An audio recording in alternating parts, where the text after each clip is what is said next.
Mesdames et messieurs, bonjour, grande et ma joie de vous tenir compagnie aujourd'hui. Bon, personnellement, je suis très ravi et je pense que vous allez l'être aussi. Parce que Toyambi, pas n'importe quel chantre de l'éternel.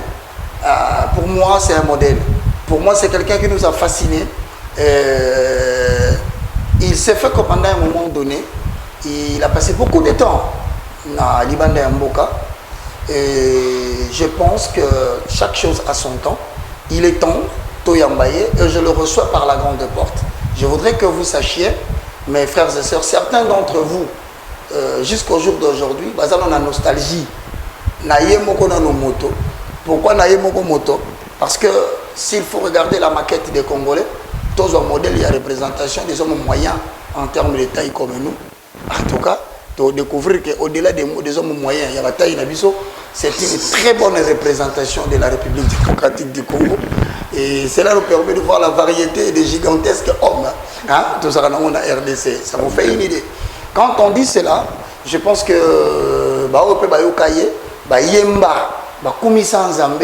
et c'est parmi les pionniers, je le dis, il y a Batu Oyo, Lakisi Biso Bolingo, il y a musique chrétienne. C'est-à-dire, au tali musique boye, c'est le professionnalisme et l'anzela nabango. Et moi, je crois que l'autre Roussoulamingi, Bolanda Biso vraiment très bien, parce qu'il est ici en République démocratique du Congo. Il s'appelle le bien-aimé Thomas Lokofé. Ah, bonjour mon frère. Alors, Batali gigantisme, bon, au moins, ils sont si on a besoin de la taille, parce que alors, frère Thomas, comment d'abord la santé, l'Europe, Boni. De la plante de mes pieds jusqu'à la chevelure de la tout va. Identité. Bon, maman, mes filles, comment elle va malgré tout sur l'année na WhatsApp? Oui, maman Michel va bien. Le but sur la R hier, au soleil, sur la pourquoi. Et les enfants? Les enfants aussi vont très bien. Les Seigneurs ont fait grâce. Bon, alors par rapport.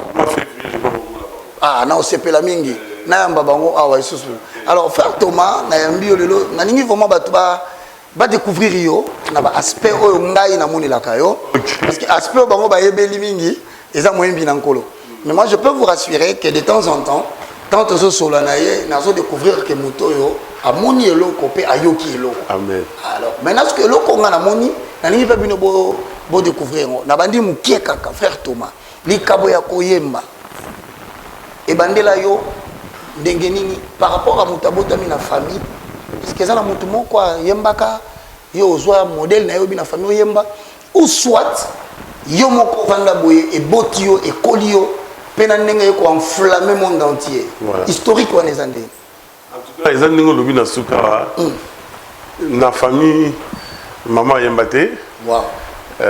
Papa père yembate, bien sûr que papa a une musique mingi, mais à n'a jamais été chanteur. Non, ils ne même pas tâté d'accord la chorale, rien. AMBPT. En tout cas, ils ont on dirait nous sommes pas Ipalanga. Au frère Chamay et voilà, Ipalanga et tout petit, je sentais quelque chose. Je sentais. Si dans Yemba, ah mon ozara musicien, mon ozara. Et dans la facilité à imiter, surtout les grands à l'époque. Donc imiter sur la Yembi Bolobi, ah Yembi le rôle intel, sur Yembi le rôle intel. Dans la facilité, on a à un certain âge, quand on a Yembi, alléluia, alléluia, alléluia. Na Frambuta, on a senti qu'il a dit non, il y a quelque chose ici. Et tant que je voilà, et confirmé qu'il a dit bon. Là, je sentais un bruit qui annonçait la pluie. Donc, vous là, il y a une inspiration pour y aller. Voilà, c'est ça. Bah alors, beaucoup d'années, mon frère Mouta, tu écoutes dans Lemba, dans l'église, pour Flaming Fire. Il y a, bien. Et puis il y a Bishop Kapepula. Tout à fait. Le père spirituel de Marcelo, de Papa. Ah, ok. Jour consacré, Bango, ministre. Yo, Yembaki. La Yembaki Wana, na presse de la paix. Tout à fait. Bishop, on a la groupe, la grâce de Dieu, il a une chef de la vie, frère, moi, il va cailler, la Banounou, Michel Gangia, voilà, tu vas dans groupe voilà. Ok, alors tu écoutes la presse de la paix. Voilà la commune na lemba juste la terminer. Donc il faut dire que la musique aussi chrétienne professionnelle, ils ont historiquement même ma casse par rapport à commune. Oui, ils ont ma casse mais l'histoire on te met à rater. Mais il y a moi là sur photo bêta. Oui. Non, quand tu souviens j'ai juste parenthèse, ils ont juste vraiment pour jour mon écouter dans des cours à ça la émission mon antenne il y a les années là. OK. Na tout le monde a dit mais pourquoi les années là la musique chrétienne les a raté? Aïe ça le frère Thomas vous n'avez pas une histoire. Et choquant ma casse.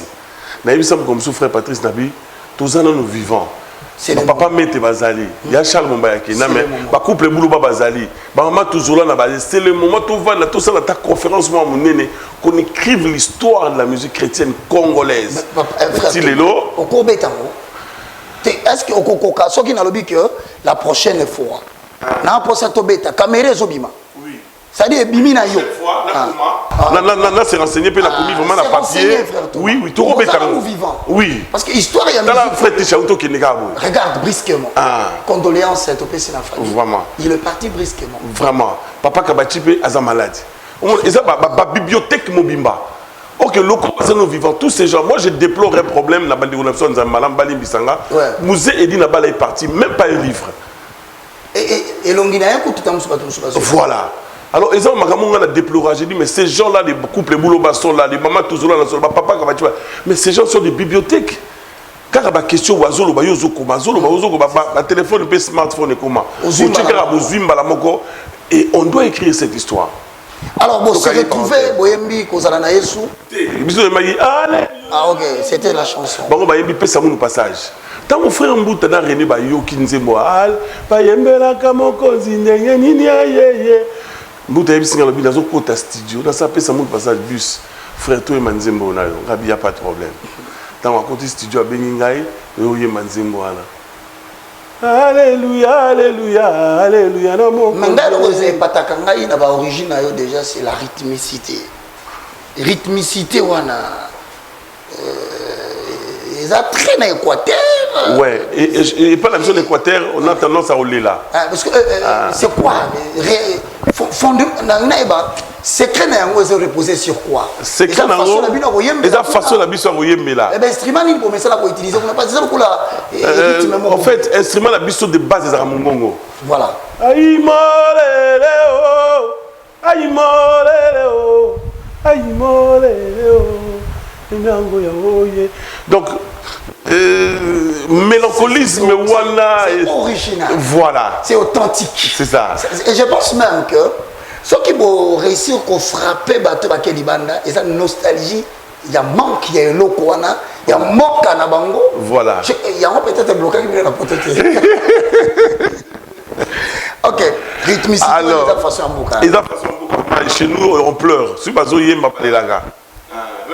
Même ceux qui nous ont les mêmes matanga, on m'a fait un quoi mon azo lela, mais azo Yemba. Donc on les années années mon mobimba. Wow. Alors yo sikoyo.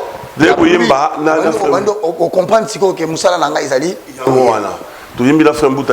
En chantant Alléluia dans le studio, il y avait au studio le frère Koul Matopé, Joël Bumba, Sami Biaï. Oui, ils étaient tous là. Plus de la studio Sangomalam. Tous ces gens-là habitaient là-bas, ils travaillaient là-bas. C'était la nuit, Kitty. Vraiment, je me souviens, ça, l'autre, je me souviens, ça comme ils hier. Télémisco, Kuna, Bazo, Gani, Nazo, Yemba. Bayembela, Kamokonzi, Ndenge, Yo, Imae, Nakolela, Nakoyembo, Yahweh, Nakoyemba. Yomokonzi, Alibalae, Yaya, Elikia, Yabasantwe, Papa, Lobanga, Yoka, ye, Ouah, yo, Ouah, ye.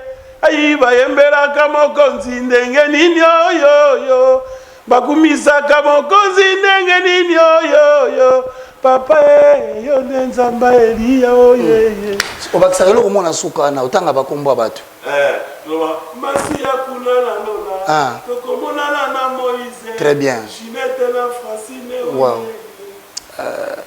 Parce que Juliette Nafasi va chanter. Oui, mais c'est quoi. Il y a eu bango, je crois. Il y a eu bango très bien. Nous sommes à l'armée de l'Éternel. Parce que accident la 7e rue ah justement, on est là ndé wana. Au moins ba kombo tanga ka wana na yo kaka ke accident moko esalemaka.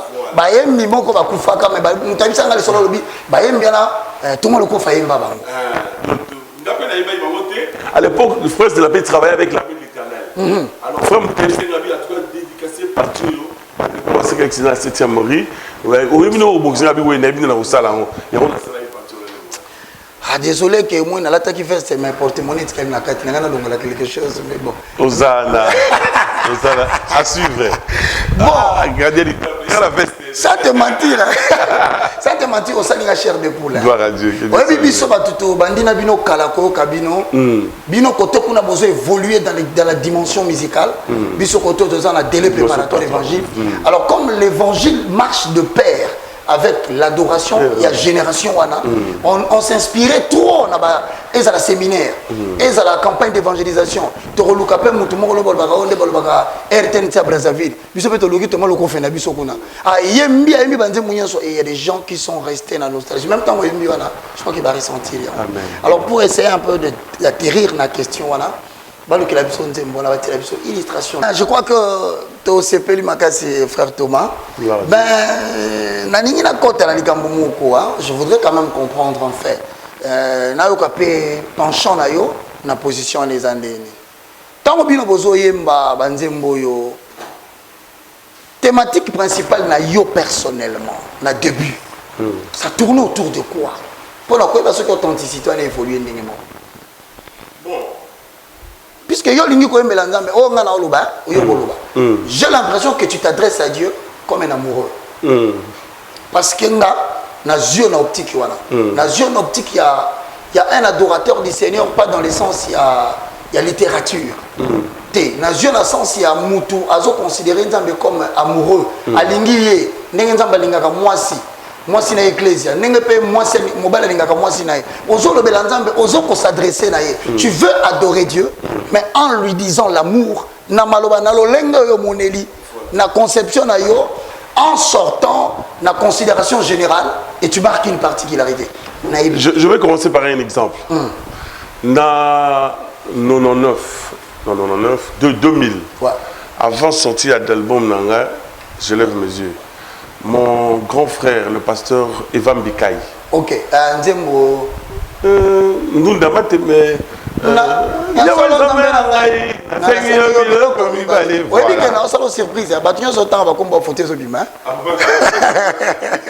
Alors, beaucoup alors, il y avait une chanson. Ils ont dit Masia Kumame. Masia Kumama. Il fallait ça dans commentaire. Non, ça, la bâtisse qu'on dit. Jésus est mon chéri. À l'époque, grand frère ça, Cathy, musique, petit. Bon, on s'est rendu à Beko, on a chéri. Voilà. Ça va chéri là. Chéri vient du verbe chérir. Voilà. Traiter avec délicatesse et particularité. Voilà.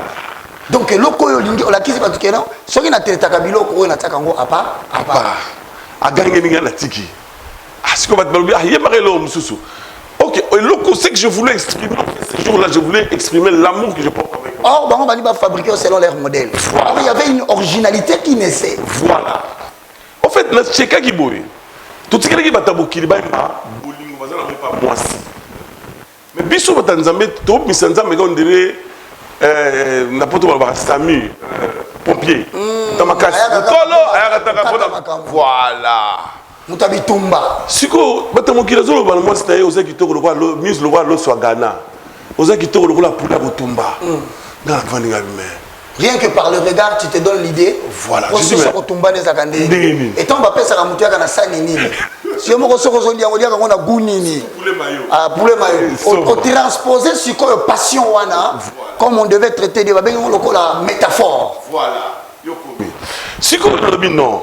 Pourquoi le chrétien ne chante pas l'amour qu'ils ont envers leur père, envers leur époux? Nous allons réfléchir au Banakala.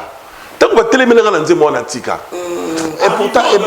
Et brisé et blessé qui était le chaque mot comme on a refusé l'authentique. Voilà.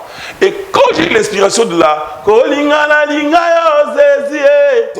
ce jour-là, je me suis dit, ah, ça c'est ma chanson, je veux m'exprimer, je veux m'éclater. Bon, toi éclaté là. Et quand j'ai chanté la chanson à l'époque, directeur et artistique, il y a une maison de production, on a Babi quoi, c'était mon grand frère Carlito. Ah, ok. Dans le studio, vraiment que je salue profondément. Et qui est très vivant, hein? Il est vivant. Arrêtez les spéculations. Ouais. Alors, vous avez dit, risqué. On doit un peu bouger les choses. Tout le monde qui a statique, il tout le monde choral. Nzambe nanguya mokonzi na biso. Nzambe nanguya mokonzi. Tu vois, guitare de Mokota, mais on peut évoluer mon mouké dans Nzambe. Intimité na biso dans Nzambe. En fait, on relate vraie histoire. Vraie histoire. Laissez chacun être vrai. Voilà. Sortez du sentier battu. C'est ça. Et moi je dis tous les noms qui existent dans la Bible, ces gens-là ont appelé Dieu dans ces noms-là par rapport à un bienfait, par rapport à quelque chose que Dieu a fait dans leur vie. Et qui peut correspondre là où ils ont vécu. Voilà. On a dit, on a dit, garçon moulaï, vous êtes mikié. T'es mouké aux arrêtés. Kolo vraiment. Et dans la gueule. Parce que Kolo a pesé une forme vraiment. La gueule est forme vide. Tout à fait. Kolo a pesé forme. Mais les lots. Non, moi, je pesais 140 kg, 145 kg. L'intitulé de l'album, La Promesse, il m'avait promis. Non, mais je dois chérir mon amour. Alors, tant qu'on a chérir, hein? Tous les gens ont chérir. Non, mais on a mon live. Et puis, ça y bien. On a dit, après, on a dit, ok.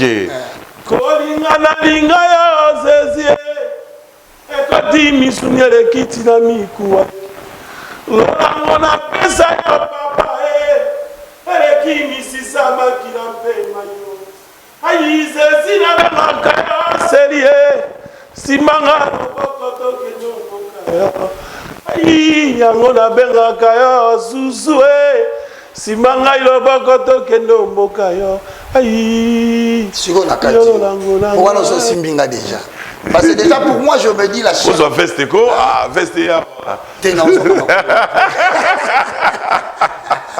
Parfois Thomas, ils sont le barabouya dans Zacharie 4:6. Ce n'est ni par la chair ni par la puissance mais c'est par l'esprit. Parce que yozo yemba Zacharie 4:6. Olobi eleki misuni misisa pe mai. Donc il ngolo bake à côté na dimension mususu oyo bandaka la yozalaka otikala ko lingeloko na dimension lingi wana te. Na illustrant on a Jean quels sont nés non du sang ni de la chair mais de la volonté de Dieu. Donc c'est-à-dire que donc yo komi mwana na nzambe olingi ete na bomwana ya mwana tata na papa. Voilà. Nde to lingana na filiation. Ya yo eleki. Eleki. Mobakisi misisa. Les racines. Voilà. Mais quand tu as mis ça dans un le sang qui coule là dans mes veines là, ce sang-là, c'est pas seulement le sang de ma mère et de monsieur le Koufi, non. C'est le sang de l'amour que je porte envers cet homme-là qui a été cloué à la croix. Que peut-être que tes parents ne sauront pas expliquer Babotayo, mais Bolingo, ils ont dit Misawana, Bayebi Obongote. Bon, maintenant je vais poser une question là-dessus. Le coup là, au mec, mais ma biso na dimension wana ya. Mais risque ni nos qui na kata ya l'écriture wana tango comment qui chouchou. Risque c'était un homme qui illustrait l'amour à cette qui illustrait l'amour, mais qui dans notre milieu chrétien congolais, ça n'existait pas. C'était totem. Grave. Chouchou dans l'église, c'est dangereux. Papa, moi, mais je me rappelle, papa Alain Moloto, le jour où il a écouté la chanson, il a dit, ah, Kinanga, on suis risqué, mais j'ai aimé. Il m'a dit ça là. J'ai aimé. Après quelques temps, j'ai entendu, il a dit, je t'aime, je t'adore. Alors cette phrase-là n'était que dit que pour les femmes et des hommes et des copains. C'est ça. C'était la première fois qu'Alain Moloto paie à son âme, qu'ils prennent le risque de dire à Dieu. Non pas de raconter de manière indirecte que j'aime Dieu. Alors je vais dire que j'aime Dieu. Mais il lui parle directement. Il dit à Dieu comme voilà. Ça. Et c'est ça, nous votons justement Boumeni. C'est ça. Et papa Franck Moulage, mon ami que je salue, il est allé plus loin, il dit, je te désire au plus profond. Aimer et désirer, c'est deux mots différents. Et ce sont deux mots qui sont sensibles très sensibles à l'affection, au sentiment. Voilà. Et qui renvoient l'image de quelque chose peut-être de péjoratif au message. Voilà. Mais bon, exploiter mon côté. Voilà. Et je bénis Dieu parce que j'avais pris les risques. Mouta a toujours risqué ma fille, ma fille. Et après, c'est tout le monde qui je crois que c'est tout le monde qui parle à Dieu. Hein? Je t'aime. Je t'aime. Yes, Seigneur, tu es mon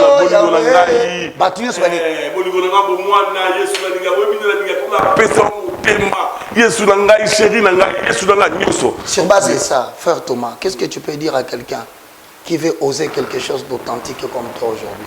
So, il faut partager avec quelques conseils. Oui, mais c'est une non, quand on dit en français, vous savez, qui ne risque rien, n'a rien. Si cela vient du fond de ton cœur, hein, aux yeux quelque part, aux yeux quelque part, mais et où tu vraiment la katia, comme on dit chez nous, si ça vient déjà là. Pas Thomas, c'est où tu prends la kati. La kati vraiment. Mais toi, tu as été critiqué. Il fallait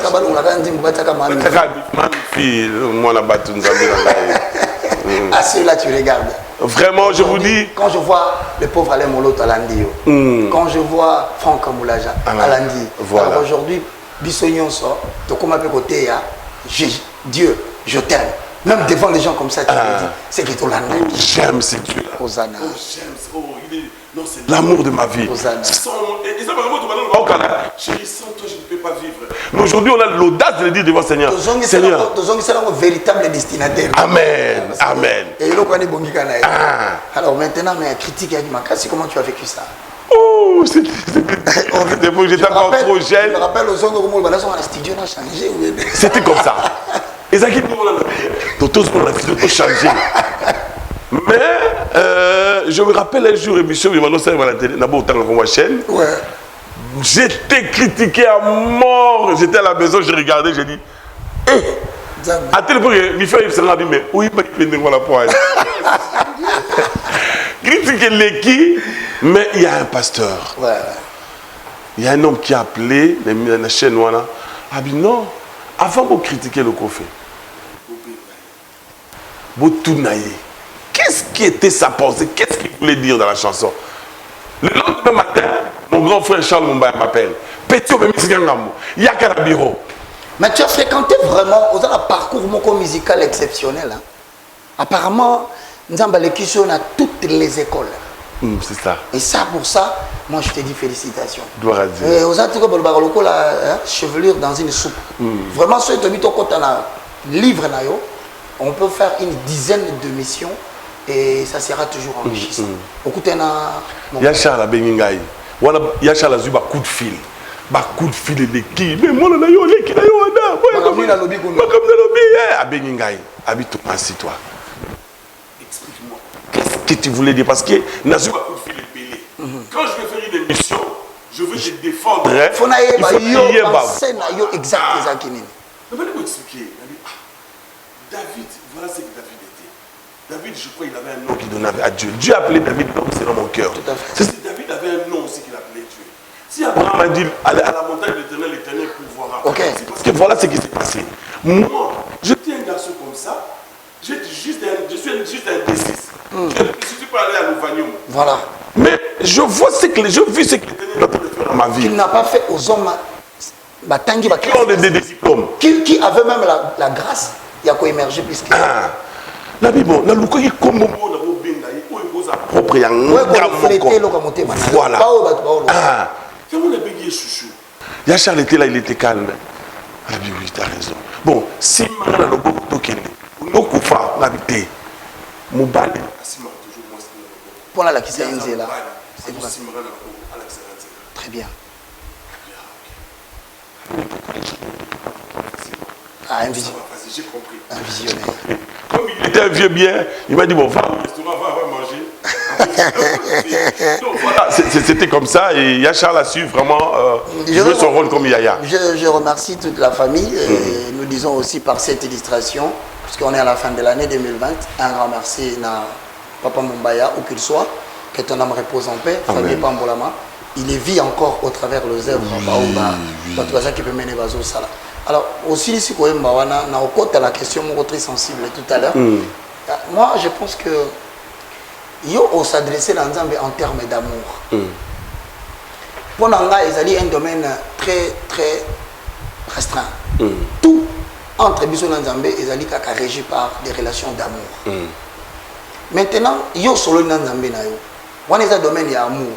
Mais on a remarqué l'actualité en dehors il y a domaine il y a bolingo. Tout ça dans le domaine il y a pardon. Oh mutuaniga se repentir. Ou bien c'est Nzambe mawanaye ngolunaye qui n'a rien à voir avec l'amour. Né dans une illustration mon connaît tout nayo parce que ça devait être vraiment une question importante parce que ça peut me peut pas si grave. Ça peut quelque chose de nouveau qui peut être bien mais mal dit ou bien conçu mais pas bien exprimé. Mutoye mbia lobi Zembo moko tselanga na se. Amina bomamo. Bah voilà to côté ce qu'on a domaine mususu. On a affaire au pesa biso réflexion penser na yo. À la limite, moi je considère que yo au solo li na Nzambe en termes d'amour. Tu n'as pas parlé d'un Dieu à qui tu disais limbisanga masumu na sali. Parce que traçage ezali. Ligne Rolandais ali na ba domaine nyonso mais na domaine où tout est des millions parce que j'ai estimé que idée à muteza qui bien ou bien génération des gens ma benenge bazwa ki pe na période wana amina boma moto amina tielanga na se amina temporiser amina ko salonini soko kelinga mawa amina o petit na yo surtout on a dit la koufara oui si on a dit qu'on réfléchir on peut s'appuyer sur point de vue. Merci beaucoup, Ivaja. En tout cas, moi, je voulais commencer par dire ceci. Exactement. Si l'Éternel a grillé cette offrande, tous les gens qui peuvent parler, ils sont entrés dans Osumuka. Tout à fait. L'hypothèse est claire. Hein? Si l'Éternel a grillé cette offrande, ça veut dire que... Batumio so bazolo balasima. Et Taliban. Parce qu'il a attendu que vous soyez mais on osé que vous soyez bobo isusu malobalo. Sikoyo, problème ezani nango. Voilà. Nakata Bible namoni formule moroté. Oh lo banzambe na argot. Je sais pas ce que lo banzambe. Papa, il y aura père on a dit fantou non. Est-ce que nous allons comprendre les fantou tête que lo banine? C'est parce qu'il dit qu'on est tout. Amen. Alors moi je voulais dire ceci. Moi personnellement surtout la vision des choses, Nayo. En tant que quelqu'un qui a amené chouchou. Oui. En plus, moi je suis un évangéliste. Moi je ne suis pas un docteur. Moi je suis pas. Non, moi je suis un évangéliste. Qui s'adresse au monde païen. Alors répétez, hein. Moi je compléter, non compléter. Yosa pour s'adresser la pierre. Voilà. Moi yosa va circoncis. Yosa la catégorie à Paul. Aza pour s'adresser la circoncis. Voilà. Là je n'ai pas faut intéresser. Toute façon la banque il faut intéresser. Voilà. Alors la tigre le malouba. Bandego, Tomi Swanate. Certes, Amina Tchelanga Nase. Attends, comment le coffre Tchelanga Nase, au bac Tchelanga Nase. Nzambe. Allo Belon Nzambe. Et si on a nini. Je me demande pourquoi les gens. Bao Silica. Bao Lobana on a binoté. Offrande Naël Bonza à Tcheliden Kolotel.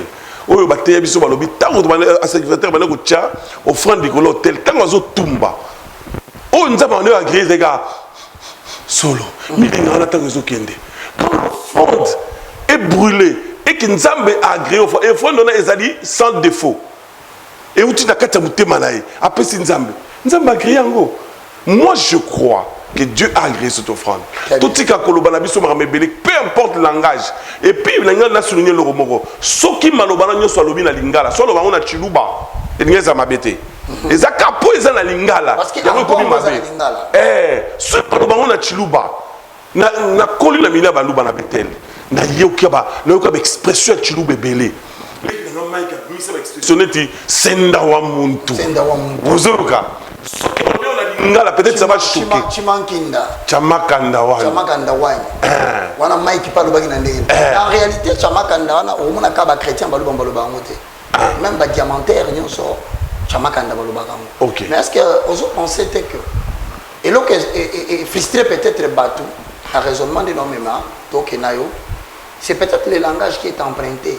Non, c'est parce que c'est en lingala. Moi, quand j'ai chanté la chanson en chouchou en lingala, et j'ai dit chouchou, la mère, mon chéri, les gens ont été choqués parce que c'était en lingala.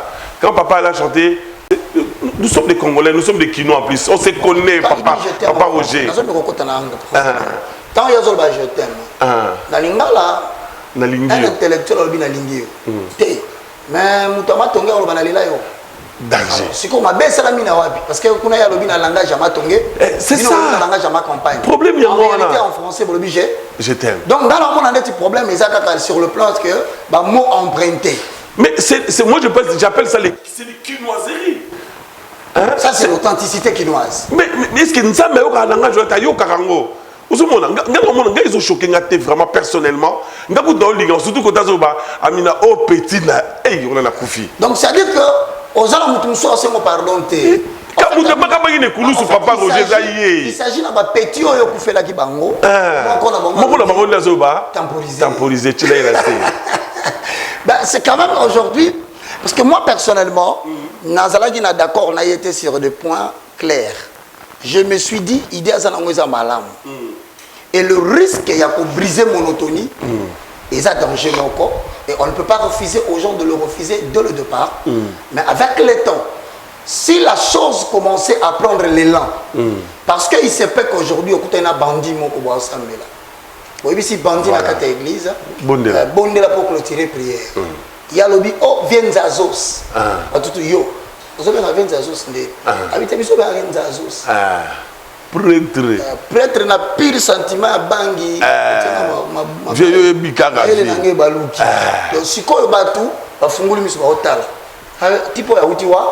Parce que les gens sont habitués à la rhétorique Mokoboye et le nouveau style crée toujours des problèmes. Mais néanmoins, je voudrais quand même aujourd'hui, après Chouchou, frère Thomas Loko fait. Apparemment, les Camboyes, je passe à au passé. Et permettez que le sous oyemba sous bolingo ndengana to oyemba ki des sous. Non mais parce que na sali remarque on a ngala talio. C'est comme si pota basala ki wana risque nyoso na nyoso kutana ki nango lobi. Faut dire mot dernièrement awa na. C'est bon si c'est dernièrement. Les années. To zala mosika na ngai. Ngana mbesa no zala pembeni na yo e. Le frère Zembo na nga se yo e. Fololo na ngai na jardin. Le plus beau entre 10 000, c'est toi, Elohim, toi, mon papa. Hosanna. Donc c'est que... Mon papa, trésor, non, je suis toujours là. Moi, je suis là, papa. Personne ne peut m'empêcher.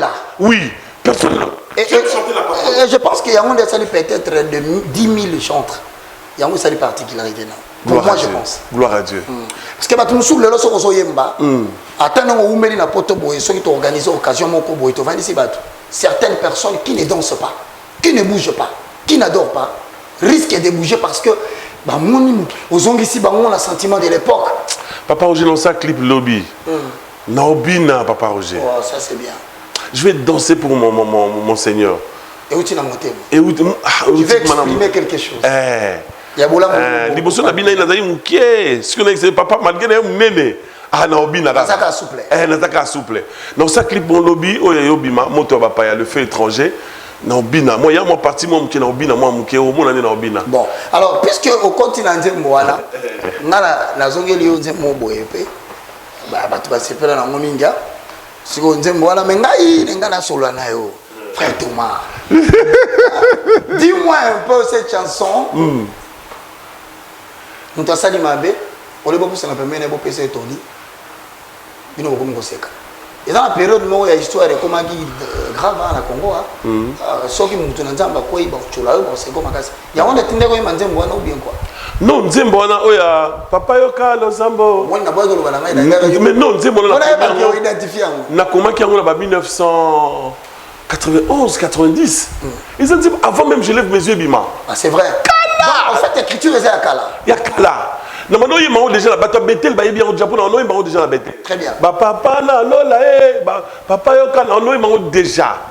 Alors, quand le moment est arrivé, ce sont les chansons que j'avais dans le studio. Donc, comment vraiment Kala? Na garde-robe na yo, tona na bilamba ebele. Misusu ta osomba otia ta na nzoto te. omoni moninga na yo alati simisi epasuka yolali na koseka nesiko pesa ya tela mbalata po nini mawa esili na mitema ya bato tokosuka wapi nga na leli. Gloire à Dieu. C'est moi qui te l'ai dit. Gloire à Dieu. Merci beaucoup. Vous avez ça battu un sauté. Ceux qui m'ont dit l'évangéliste Roger Baka, posons le fondement. Accent le confien. La bimi c'est à vous. Si on a tout le monde, on a battu beaucoup mieux belé wana. Moi personnellement, on a dit mon mot boyer. Parce que biso peut en toté aka. Naïba qui non. Awa. Nakotaki. Awa. T'es zapina ya motema. Yomoko, toutes les chansons sont bonnes. Parce que personne ne doit apprécier. Mais la personne qui les a écrites, il sait mon inné. Écoute, arrive dans mon thème. Ngolu. Et ça n'est. Yawe opesanga ilole mo. Na mon idée donné pas ndimi yango abi wewe. Abanda ko yemba ngo mingi na l'église ali bambongo bela. Il faut foutre mbongo. Il faut faire sa Bible là. Moi je crois c'est kuna na duru ba abi mona ka pe ba côté kuna. Oui oui la bête la douba, la bête la wacha, la bête la aou. Wana beta kuna ye pa ite ka côté wao. Oh gloire à Dieu. Akanga penze mwana pesa senga yemba pesa. C'est mon exceptionnel parce que pourquoi? Na utai poto na yé, ton côté prière moi 3 jours. Écoutez le pasteur Jean-Pierre Mbouy, je crois que j'entends Fomo. Jour où toujours bima le 3e jour. En tout cas, et ça par rare chanson, on a commis tengamo, on a yoki na litoi. Donc on a des signaux divins. Authenticité à voir. Na uto ça la promesse na poto. Ouais.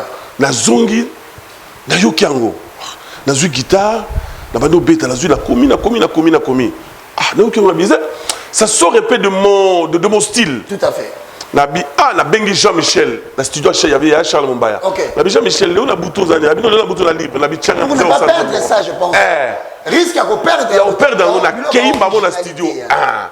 Na yembe toute la nuit na yembe on a studio Sili. Il y a Charles Mombaya na tongo na bureau na ye. Abi Thomas, qu'est-ce que tu fais ici? Non, j'avais une chanson au travail, mais où tout ça album na potonga bi non.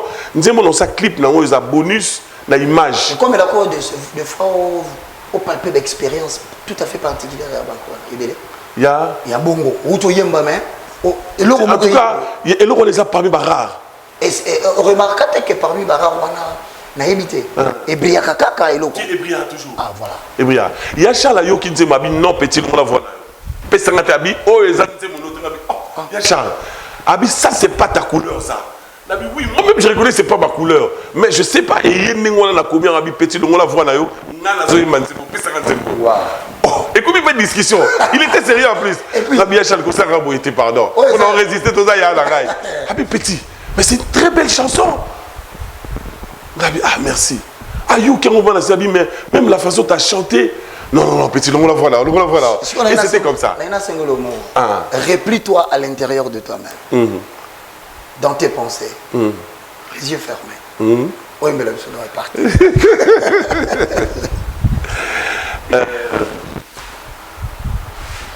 Yahweh opesanga ilole moya mabomba miye na kati ya nzembo na yeba kusunga ba emite masipaye yaya yonde mai na melaka kitisa motema ye seteka ya kapanga soki boyeleki yolipa na ngai naliaka na tango ya nzala ai bolingo na ngai alobelaka nga maloba ya bolingo butu na moye Jésus l'amour de ma vie.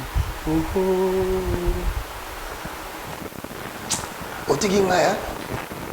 Je suis resté la place. C'est très profond. Je vais me permettre de te dire quelque chose. Ça sera pour la toute première fois. Dans le Walicambo. C'est un risque. Comme toi tu as risqué. Ou bien partir en Zembo. Mais si c'est moi qui l'a embaki, Zembo moko tu chakingai, ton ayokiango, ma vie Seigneur. Est-ce que ça n'a pas tout bako le melo maloba o mon balo alobi oyo mais ba adressa mo kana yo. OK. Ay minza balobi maloba ba yebisa ki soki pa tabu fatu. Soki ça ki bankoma mbele koma mai na nzoto. Ça et bouger ngai. Or maloba o biso toujours retenir ce sont les saintes écritures. Amen. Parce que la côte n'a pensé mon balo na binzambe. Maloba o yo yebisa ki ngai te Tant que je suis dénoncer anti-valeur, il y a des moments où tout le monde pouvait douter de moi. Il y a des moments où tout le monde pouvait me tourner les dos. J'avais besoin de quelque chose de palpable, de visible. Tant que talango, il y a toujours qui s'est trompé. Alors, si tu pouvais m'écrire ça dans les corps, comme un tatouage, je crois que moi, je vais peut-être place avant de lui dire, je te dis que franchement, il y a des gens qui ont batikali et même na vie na ya bo mwana ndenga koli ba expérience akuta na mona nzambe yango mwana de kesiko ezate na ina sona zo sof ya mibale yawe na ngai nzete abokeseni nelanga na yo papa yo siba yango na ngai yo nde balenga na yaka kotoka ngolwe papa yo nde siba oye kanka kateo akabato bazoluka Samite Manabango, Kasinga Zoluka, ainsi dit l'Éternel. Ngaina le kambo kaninye, yozangi kozala, nakati ya maye, yole mali na nakati ya ndako, yoli banga ya kwen, nakati ya zamba, yonde nzete na bomoi, nakati ya banyama, yonde kosina awa na kati ya bato yonde mwana na nzambe ayi bolingo na ngai alobelaka nga maloba ya bolingo utuna moye Jésus l'amour pour ma vie. Sans transition, sans que ça la transition, nazongi mbala moko poto poto na maboko na yo potier Yahweh sala na nga lolingo lingi. Y avait-il une volonté de toi que tu voulais faire parce que tu as traîné en Europe? Que tu as senti que tu commençais à développer quelque chose aux milieu géographique dans le développement des Afriques. C'est comment et puis tu as appelé ce sondam? Chanson. Oui, il y a un voilà. J'étais à la retraite dans Montblouse, en Suisse. Tu as retraite, dans notre dirigé choral, tu as retraite la chorale. Tu as une guitare. Tu as bousé vraiment la boutou. Dans nos bêtes à la guitare. Dans qui malouba on les oya. Malouba les bosses oya. Poto poto ma bon. Dans la zaline boumo botami la katikati ya nzete. Na ilanga nedeni. Nzete otita ki bakeru baba kengela. Sima na motoko sumuka. Na zui stylo mbala moko. C'est une grâce particulière. C'est ça. Donc, eza bangolou, eza ba poto, eza le temps dans nos cangotés. C'est pas possible. Et ça va banzo mo comprendre ne bi via tin de la ngao. Ya on a ba sko banzo na bino na mona ke musala nyo se ya passi. Surtout ya bino est-ce que na mona lango passi aujourd'hui maloba. On reproduire ya. Papa Roger, na Congo komelanga Matéa. Na izo komenga par exemple sur le pardon, pesinga. Na kena ngora na peso Congo. Na fa na coin wana, na zui guitare, na tourner dans une émission na bi yora nzembo. Maloba ko yo te ki wana. Ya on a comme ça on nzembo. J'ai vraiment une pour l'église. Si ko oyembia. Na tango stili na yembia ngabo na bi. Oh. Mais makamu na zui wapi. Parce que c'est profond. Ok. Tant que mon papa c'est l'équipe à difficulté, à contrariété. Voilà. Je suis effacé, éloigné de mon monde. Il y a bateau. Ok, la deuxième coupé nabi. Le lonandimi bakolo baloba moto zaka kase moto. Poete moto alovi la voix du peuple c'est la voix de Dieu. Le lonamone zanango vérité. Parce que ce que zala ki kaka pona bateau mengalo kofe na sina kenda lilita. Donc, pendant que des hommes, donc j'avais senti tellement il y avait de turbulations. Mais on dirait que le Seigneur voulait m'assurer. Avec ces phrases. Voilà. En même temps, assurer plusieurs personnes que toi, tu n'avais pas vu. Voilà. Aujourd'hui, tout le monde partage la vie. Hein? Oui. C'est tout le monde m'a dit oui, yango tokende na bi na mokanda ya Lévitique nzamba tanga ki bandeke belé oyo motakwai ko simba te kati na bandeke yango ebele nzamba tanga ki kombe. Tu es en amoureux des écritures hein? Oui, j'aime. La monnaie comment récupérer l'écriture. Keba, Nalinga la parole. Il va nous rester 5 minutes. Ok. Mais ça biso parti wana tout mon appel puis to kota raison na yo aux alliés wa tout silisa. Katina bane kango ebele nzamba tanga kipe kombe a déclaré qui est impur. Baninga likambo ya kokamwa Eliana katia zamba Tindi kombe mela yebilei. Na tongo pe na pokwa kombe koya na bilei likambango leki mayele na ngai nani akokaki kondima kombe ndeke mabe nzamba sala kati na ye oyo nzamba wana interpréter moto takoki koloba impur ezali kamba nzambe na po na bakisi kombe azalaka na couleur mibale ya pembe pe ya moyindo tomonaka pembe na ete donc le bienfait de l'homme on le voit pas, on l'oublie et on l'efface. Voilà, le jour où on voit les noirs ne message au pesa qui voilà.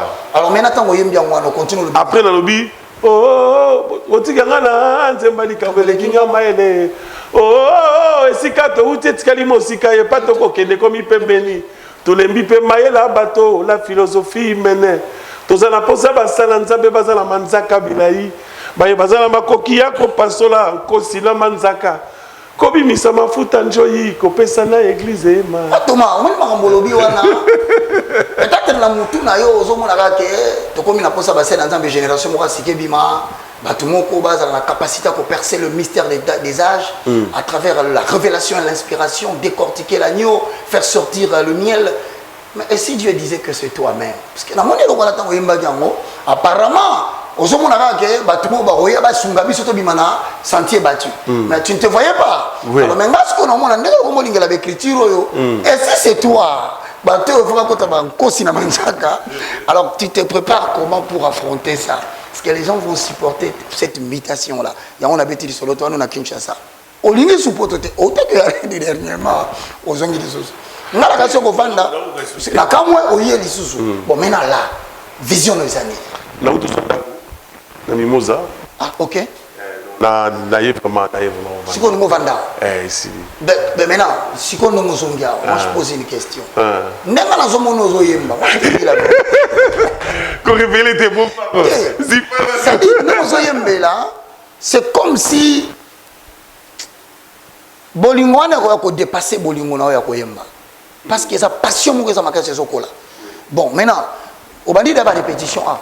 On a déjà ma répétition mais dans la répétition, dans ça fait ma séminaire.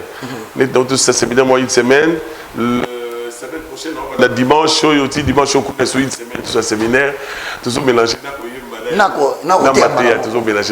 Ben alors, comme tu es là, je voudrais savoir quand même que Bandekobaye va dorénavant, la répétition, nous allons commencer à bénéficier de cette grâce. Non seulement na ERB Télévision, en clair, na TNT, na BlueSat. Et donc vous pouvez nous suivre, et vous suivrez régulièrement évolution, il y a la répétition, il y a frère Thomas Lokofé. Online, tu vas nous enrouper, tu peux savoir l'exclusivité, bon là on a évangéliste Roger Baka, on a YouTube. Ben, alors maintenant, la question est la suivante. Aujourd'hui, aux Kinshasa, projet Nayo en termes musical et en termes musical, c'est là où tout ça signe le mot, l'intitulant le feu étranger, Motobapaya. Dans le lobby, tout ça, studio, pardon, clip dans le lobby, on a Fikin, et puis de succès on a Sultan, on a l'autorisation de tout. Feu étranger, tu attends quoi? Ngai nazali mwana Jacob na sala alliance était là bachiche mito. Lokola ba violer petite sœur to kozela bango na sa pota circoncision. To tcha bango mompanga e ba yo kampasi biso to monaki. Ecclesia nzambe komi esika lisano na komi obanga e. Ba kotisi moto abapaya na esika e santwe. Aimolele nkanela bakile mio. Ya mokolo ninyo kozonga oye. Quand vous verrez la désolation de l'abomination dont a parlé le prophète Daniel, s'établir dans le lieu saint, que ceux qui lisent fassent attention. Ecclesia nzambe komi esika lisanonga komi okamwa. Bakotisi moto abapaya na esika esantwe. Aimolele nkanela bakile mio. Donc voilà à peu près. Moi, extrait avec quelqu'un. Comprendre déjà qu'est-ce que je vais dire. Alors là-dessus, moi je m'étais. Parce que si on a lobby, Mais apparemment, c'est le vent de la restauration. Alléluia. Et ça. Et il y a des élites, il y a des gens qui vont spirituels, qui Dieu est en train de préparer, qui vont restaurer de valeur spirituelle. Et en tout cas, pourquoi? Parce que donc Dieu va vous utiliser encore puissamment. Amen. Moi j'ai béni l'Éternel et je crois que 2021 il y aura une très forte percée. Amen. Frère Thomas, na oyo yebi susu bosani peut-être que tu vas une identité mususu peut-être bon peut pas une affaire étrangère. Je veux que en 2 minutes, 1 minute, on peut sa message, la raison d'être nayo et puis il y a un conseil quant à la façon dont tu vois les choses. Nzela ezaki ta musu na bambuche, ezaki ta musu na ba pot de banane. Ndengo bandaki ezande ozokena ona sukate na bi na nzengo na lobi esika to uti etikali musika et pas to kene kobi pembeni.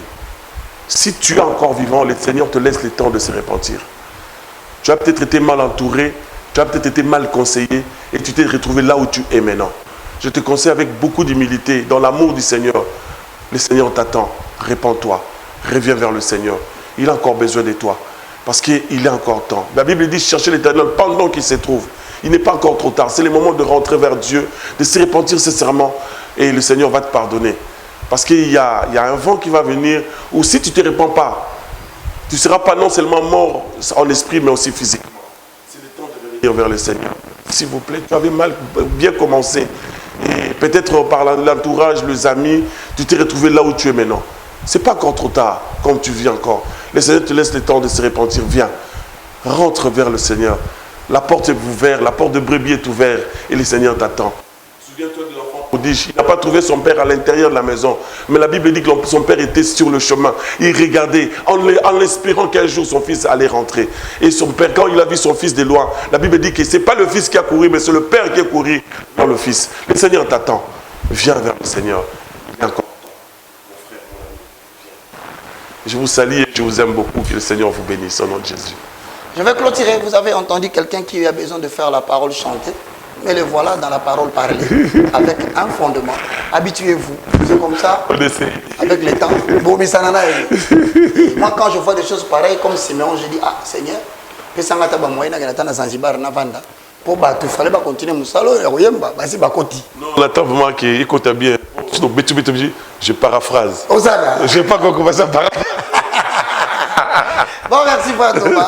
C'était un plaisir. Merci beaucoup, papa. Merci. Et un grand merci à toute la famille, Lokofé qui nous a donné un si grand don dans la nation. Amen. Et il est là, le numéro de contact pour y aller à Kinshasa. 082 63 27 165. 082 63 27 165. Il appelle le numéro à WhatsApp. Bazo Affichango, vous pouvez prendre contact avec lui. C'est très important. Merci beaucoup. C'était un plaisir. Je voulais vraiment te faire parler au plus profond de toi. Merci beaucoup. J'espère qu'il n'atteindra moi. Merci beaucoup. Alors, au revoir, papa. Merci beaucoup. Allez, mais la veste est là. Non, la veste est là. Je vais la transporter.